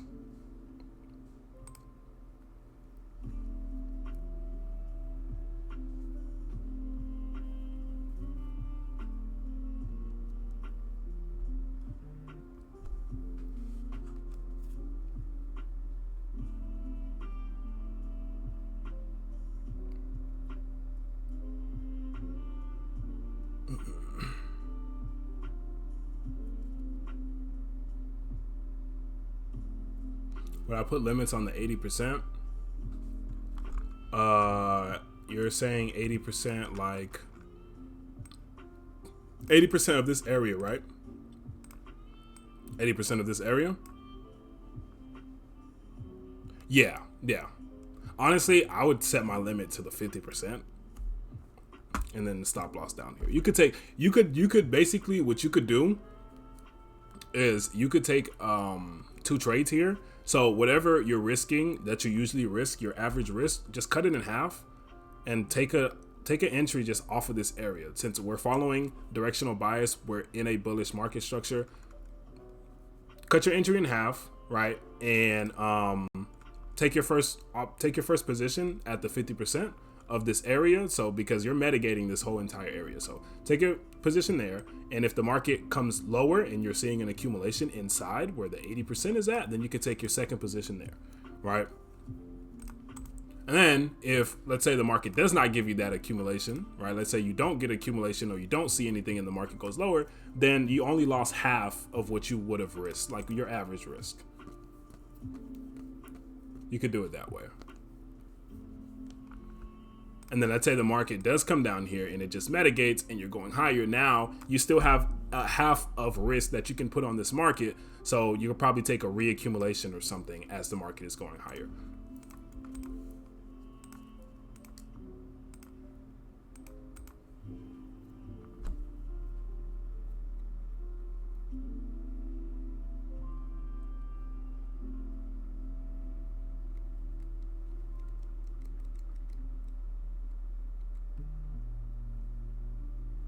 Since this is the only pair that I know that you're trading, you can really trade this however you want.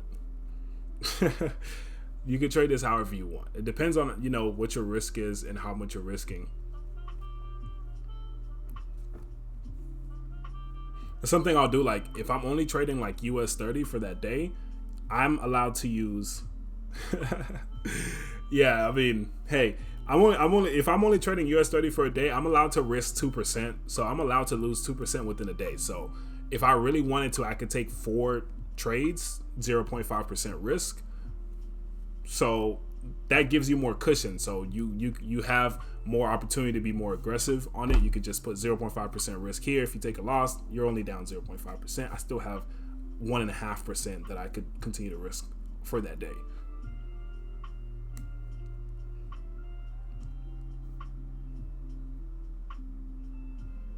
All right, Stefan, thank you for coming in. 50%. Yeah, it is a big stop loss.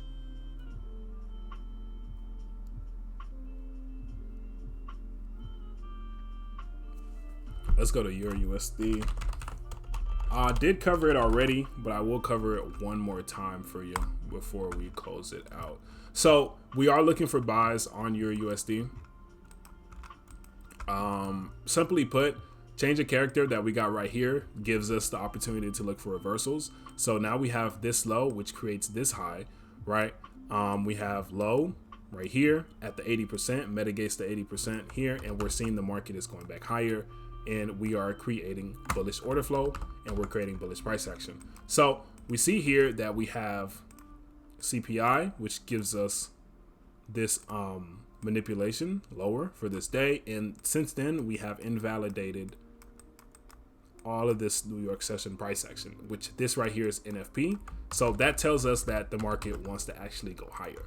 Now, where we're at right now, we don't have anything for the moment. So we need the market to create something. This is still a valid area, right? So keep that in mind. But doesn't mean we have to come down here, right? Don't expect the market to come down here right now. We don't have to. So we need the market to create something.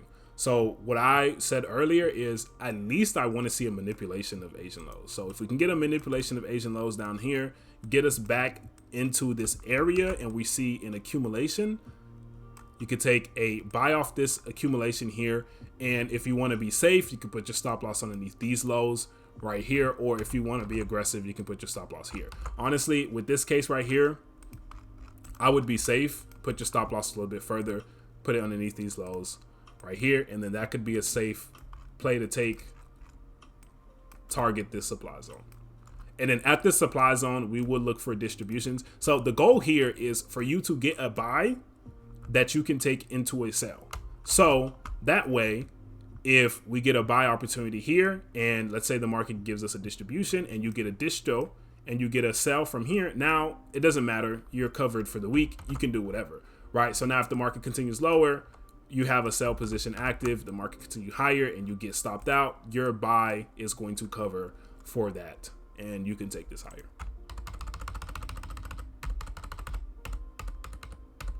But yeah, but wait for the market to create something here. Either we come and take these Asian lows, or we create some Asian lows and we take it during this week. Just something that gives us an opportunity to buy it. Just not with this. This is nothing right now. But yes, we are expecting higher prices to at least get into this supply zone.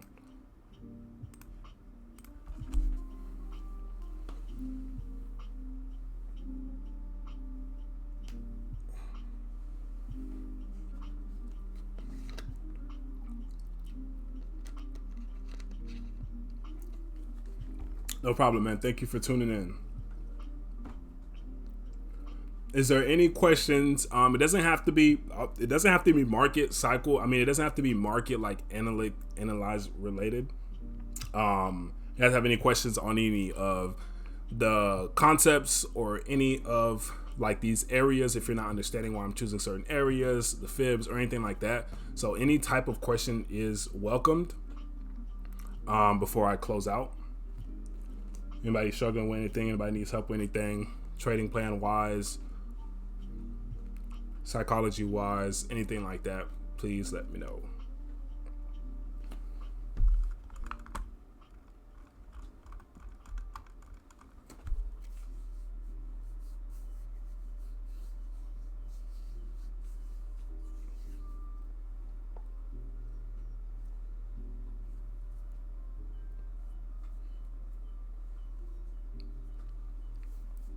And this is being recorded too, so if you missed out or anything, any of these pairs that you missed out on that you want me to look at, let me skim through these real quick as well before I do get out of here. So I looked at all of these. All right, so USD CAD, we're creating a distribution. Here's the 50%. Let's zoom into this real quick and make sure we actually went up here. All right. Honestly, guys, I don't really have a confident area that I would be buying on USD CAD except for down here. So we can react from these minor reaccumulations, but as we know, when you're looking at market and you're looking at the market cycle, right? Understand these areas, reaccumulations are continuation moves. So what that means is the strongest time for a reaccumulation is as it's playing out. So this is why I say once we get the reaccumulation, look for the reaccumulations, look for the entries, right? So as the market creates something like this, let's say we have an accumulation, market is going higher. And you're seeing these tiny reaccumulations getting played out, right? Tiny reaccumulations getting played out.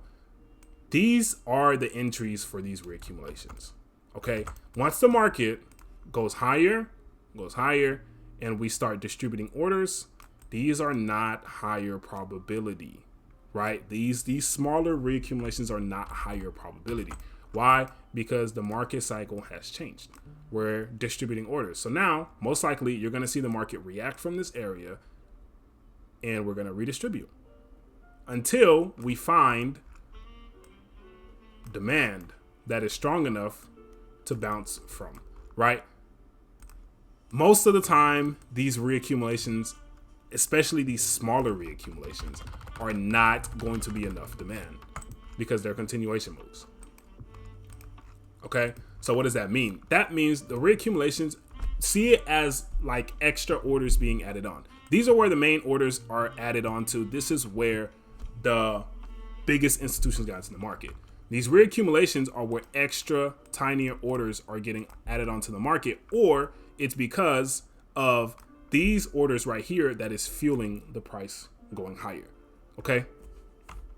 So this is always, these areas are always going to be low probability. Doesn't mean the market can't reverse from it, but it's going to be low probability. So if you want the highest probability area, it's going to be down here. Now, what we would want to see is the market at least down underneath 50%. Once we see that, if the market is going to trade from any of these areas, I would honestly would not want to see a tiny 1 minute accumulation and try to take that. Look at how big this area is, and you're looking for a 1 minute accumulation. Doesn't make sense, right? So I would like to see the market start forming a bigger accumulation. I want to see a bigger range, which is actually showing buyers getting into this market, especially after this distro. And from this distro, you're kind of seeing that we're having some selling pressure, right? We're seeing selling pressure here. I don't know if the selling pressure is going to continue. If we do continue and we're seeing strong daily bearish candles, then most definitely to the downside. Time frame doesn't matter. I still see liquidity here. And yeah, there's not enough manipulation inside this area. What did this manipulate? What manipulated here? What did this manipulate? Right?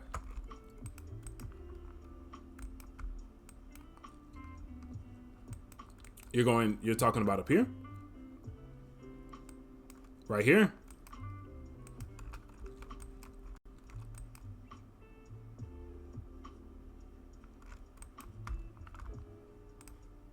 You're probably talking about this area right here, right? Or somewhere around this area.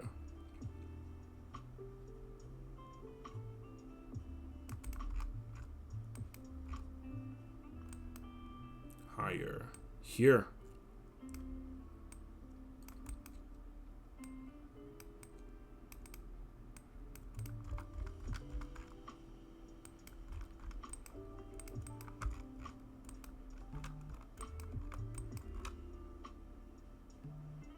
It's Wednesday.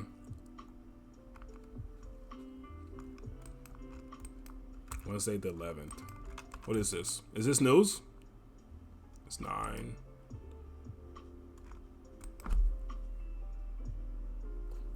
Do you know if this area is news? If this area is news, then yeah. What do we see? We're seeing some accumulation here, but honestly, I still think we go lower. Yeah, if this area is news, then potentially you can see a reaction from here. But honestly, if I was to tell you, I'd look for sales. I'd hedge this. After this huge distribution right here, and especially with DXY, showing that it might, give us some weaker price action, we could see USD CAD fall. We do have news, a lot of news this week for the Canadian. We do have CPI and a lot of other stuff. So we'll definitely see the movement.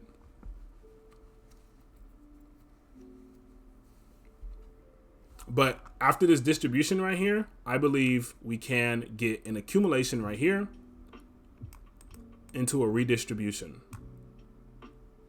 before we see that bigger accumulation that takes us higher.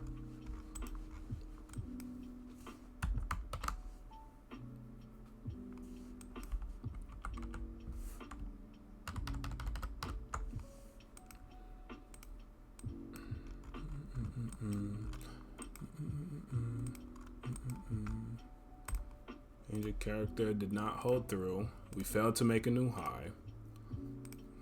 So USD Chef is weak. So after we got this change of character right here, this high leading us into boom, this low, we got a change of character inside of here. We failed to make a new high. So we have liquidity sitting above these highs.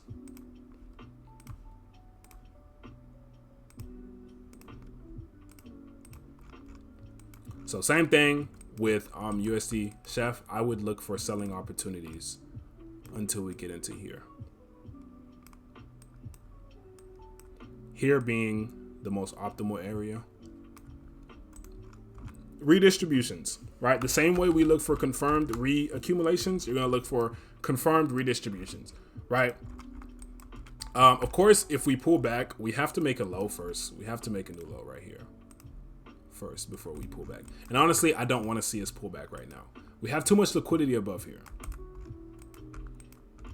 So I would honestly look for...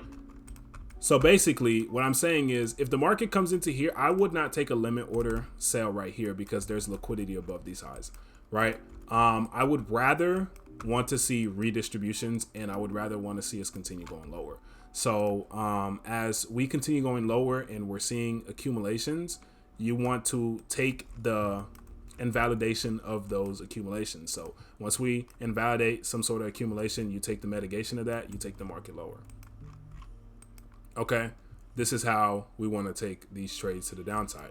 I would not take a limit order here. If the market does end up pulling back, going up there, be cautious. I would honestly wait till we see an obvious distribution. So first we would have to break this low. And then if we make our way back here, it would have to be very, very small. So it would have to be, the daily candles would really have to be very, very small and just not strong, okay? Because if we're going on a daily time frame here, look at these two daily candles. Two daily candles invalidated, 1, 2, 3, 4, and all of this price action. So that just goes to show you how much the bearish momentum is, right? If we see daily candles match that next week, most likely we're going to come for these highs, right? But if we see weak and small, these are ugly candles, but if we see weak and small candles here going higher to mitigate this area, that's what you want to see. And then we look for the distribution because, like I said, we have equal highs, so you want to be cautious. Look for the distribution here that will give you that push lower, right? And then we'll see back with the bearish momentum. That would be the second option. But what I would want to see, I would want to see us continue lower, and we just take the redistributions lower, right? We just take that and we just take the mitigations and we continue taking it lower until we get into this area.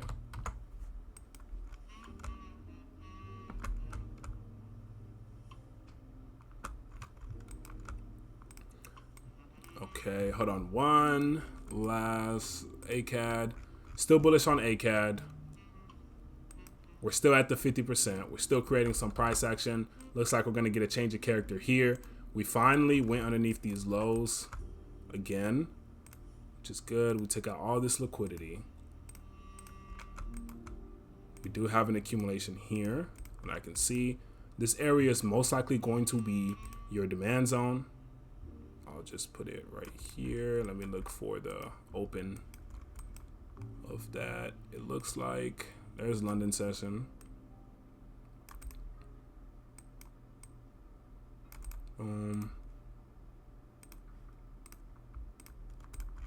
That's gonna be your demand zone for now. So boom, I'm gonna have this. This is gonna be your optimal trade at this area, and then of course looking for the continuation moves if we don't pull back, right? So ACAD looking good. All right, let's go to GER 30 or GER 40.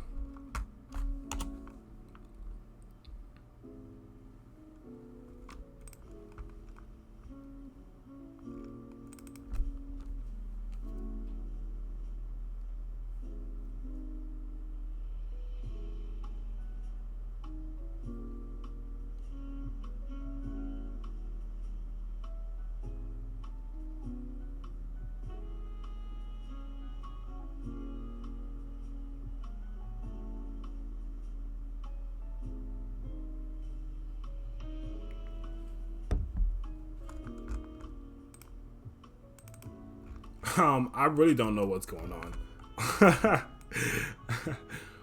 You gotta talk to Auntie about that. I really don't know what's going on. But this is very bullish.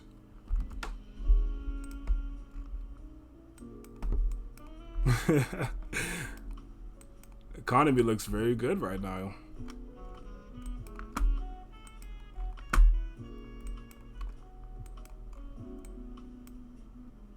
I mean, we're seeing manipulation, so I mean, like this. But with how bullish this has been, you're seeing we're not mitigating any of these areas. We're barely coming down.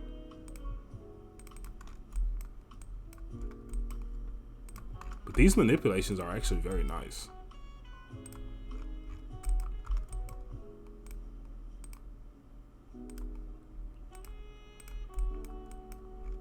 Yeah. Follow the trades. I continue to follow this momentum. Damn. Wow. Yeah, I continue following this momentum. When was the last time I was looking at this?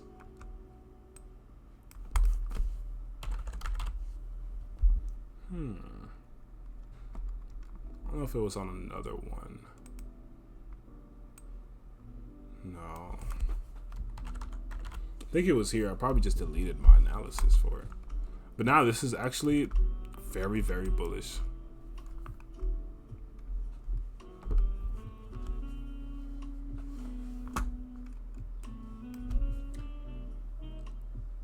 The K100 looks very nice too. Wish your study was like that.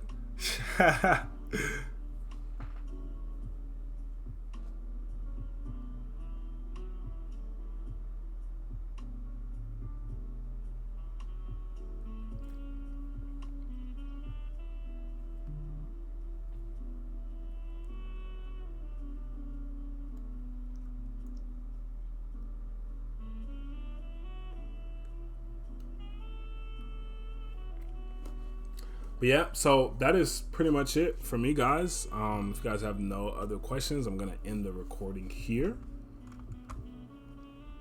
This will be posted so you guys could look back at it. It's almost 2 hours long.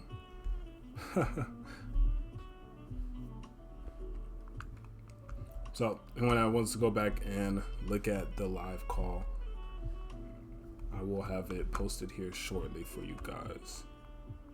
End the recording here.